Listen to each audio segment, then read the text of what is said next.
এরপরে প্রশ্ন হলো, আল্লাহ যে আছে এর দলিল কি? কোরআন হাদিস থেকে দলিল মানবো না, কারণ এগুলো তারই কথা।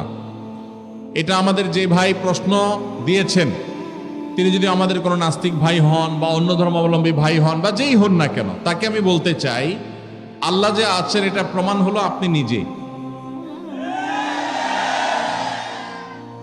আপনি আপনার লাইফটা কোত্থেকে পাইছেন? নেট থেকে ডাউনলোড করে নিছেন? কি বলেন? আপনি নিজেকে কোত্থেকে পাইছেন? আপনার আব্বা আম্মা আপনাকে নেট থেকে ডাউনলোড করে নিয়ে আসছে? ভাইরা আমার, আমাদের অস্তিত্বই আল্লাহর অস্তিত্বের সাক্ষী।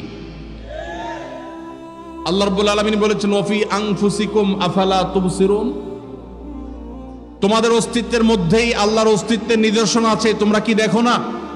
ভাইরা আমার, আল্লাহর এই বিশাল সৃষ্টি জগৎ, এই মহা সৃষ্টি, এত বিশাল সৃষ্টি জগৎ দেখার পরও যদি কেউ স্রষ্টাকে বিশ্বাস করতে কষ্ট হয়, তাহলে তার মতো হতভাগা আর কে হতে পারে?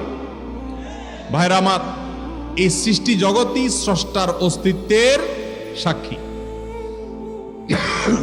আল্লাহ রাব্বুল আলামিন আল্লাহর এই সৃষ্টি জগৎ দেখে, তার সুনিপুণের সৃষ্টি দেখে আল্লাহর অস্তিত্ব এটা খুঁজে পাওয়ার হেদায়েত, তৌফিক আল্লাহ তাআলা আমাদেরকে দান করুন।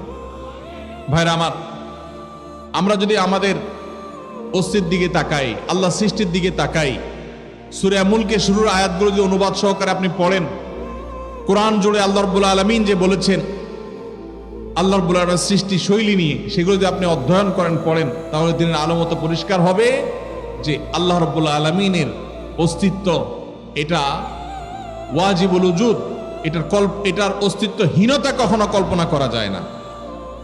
এটা নিয়ে দীর্ঘ আলোচনা করার সুযোগ নেই, শুধু এটুকুই বললাম যে আপনার আমার সৃষ্টি এটাই আমাদের স্রষ্টার কথা স্মরণ করিয়ে দেয়। কারণ স্রষ্টা ছাড়া কখনো সৃষ্টি হতে পারে? ছোট বড় এমন কিছু পৃথিবীতে নাই যেটা কেউ তৈরি করা ছাড়া। আর সেই মাইকটা কেউ তৈরি করেছেন, এই পানির বোতলটা কেউ তৈরি করেছেন, এই কাগজটা কেউ তৈরি করেছেন।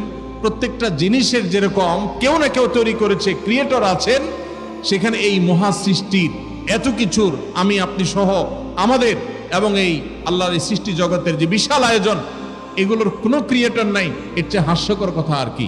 আল্লাহ তাআলা আমাদেরকে হেদায়েত নসিব করুন। হেদায়েত যদি আল্লাহ তাআলা কাউকে দান না করেন, তাহলে সেক্ষেত্রে সে অনেক নলেজ অর্জন করার পরও সঠিক পথে হয়তো আসবে না। এই জন্য আল্লাহর কাছে হেদায়েত চাইতে আমাদেরকে শিক্ষা দেওয়া হয়েছে। এই দিনে সিরাতুল মুস্তাকিম আমরা সে দোয়া আল্লাহ তাআলার কাছে করবো ইনশাআল্লাহ।